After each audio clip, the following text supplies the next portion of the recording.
ചരിത്രത്തിൽ ആദ്യമായി സ്വർണ്ണവില പവന് 10,000 കടന്നത് 2008 ആഗോള സാമ്പത്തിക പ്രതിസന്ധി കാലത്താണ്. അമേരിക്കയിലെ ലീമാൻ ബാങ്കിന്റെ തകർച്ചയായിരുന്നു അതിന്റെ തുടക്കം. സുരക്ഷിത നിക്ഷേപം എന്ന നിലയിൽ സ്വർണ്ണത്തിലേക്ക് ആളുകൾ തിരിഞ്ഞു. പിന്നീട് അങ്ങോട്ട് സ്വർണ്ണവില ഉയർന്നതല്ലാതെ കുറഞ്ഞിട്ടില്ല. ഇടയ്ക്കൊന്ന് കുറഞ്ഞു. 2011-നും 2013-നും ഇടയ്ക്കൊന്ന് കുറഞ്ഞു. ഇന്നലെയോടെ പൊന്നിന്റെ വില ലക്ഷം തൊട്ടിരിക്കുന്നു. സ്വർണ്ണത്തിൽ പ്രതീക്ഷയർപ്പിച്ച് ഗോൾഡ് ETF-ൽ അടക്കം നിക്ഷേപം നടത്തിയവർക്ക് നേട്ടത്തിന്റെ കാലമാണ്. എന്തായിരിക്കാം സ്വർണ്ണവില ഇങ്ങനെ കുതിച്ചുയരാനുള്ള കാരണങ്ങൾ? RDF rap. സ്വർണ്ണവിലയിൽ ഇനി ലക്ഷക്കണക്കിന്റെ കാലം. 2025 ജനുവരിയിൽ സ്വർണം പവന് 57,000 രൂപയായിരുന്നു വിലയെങ്കിൽ വർഷാവസാനത്തിൽ എത്തി നിൽക്കുമ്പോൾ ഇരട്ടി വർധനയോടെ 1 ലക്ഷം പിന്നിട്ടിരിക്കുന്നു.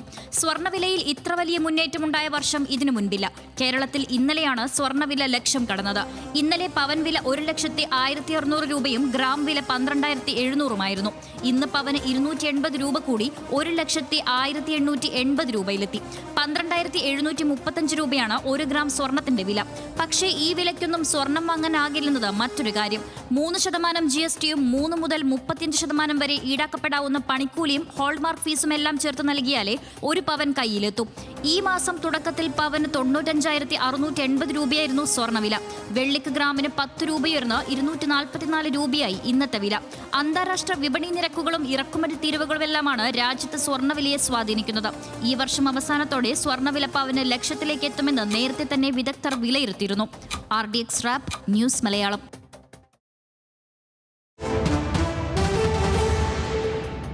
സ്വർണ്ണവില ഉയരുന്നതൊരു സാമൂഹിക പ്രശ്നമാണോ? അങ്ങനെ ആകേണ്ട കാര്യമില്ല, ആകാൻ പാടില്ലാത്തതുമാണ്. പക്ഷേ കേരളീയ പശ്ചാത്തലത്തിലെ വാസ്തവം അങ്ങനെയല്ല. നമ്മുടെ സാമൂഹിക ജീവിതക്രമത്തിലെ പല വിധാനങ്ങളിൽ ആചാരമായും കീഴ്വഴക്കമായും നാട്ടുനടപ്പായും മാമൂലുകളായും സ്വർണവും അതിൻ്റെ വ്യവഹാരങ്ങളുമൊക്കെയുണ്ട്. നമ്മുടെ നാട്ടിലെ 95% കല്യാണങ്ങളും പൊന്നില്ലാതെ നടക്കില്ലെന്ന് ആർക്കാണ് അറിയാത്തത്?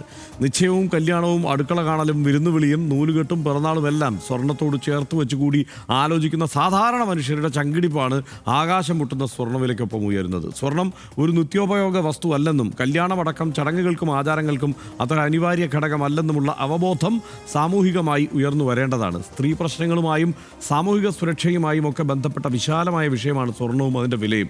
നിക്ഷേപം എന്ന നിലയിൽ സ്വർണം വാങ്ങുന്നതും മനസ്സിലാക്കാം. പക്ഷേ സ്വർണ്ണവില എത്ര ഉയർന്നാലും അത് നമ്മളെ ബാധിക്കില്ല എന്ന് തീരുമാനിക്കാനും അങ്ങനെ പ്രവർത്തിക്കാനും സാധാരണക്കാർക്ക് കഴിയണം. ബാക്കിയെല്ലാം വിപണിയുടെ തലവേദനയാണ്. അതിന് വിപണിയുടെ യുക്തി ഉത്തരം കണ്ടെത്തിക്കൊള്ളും.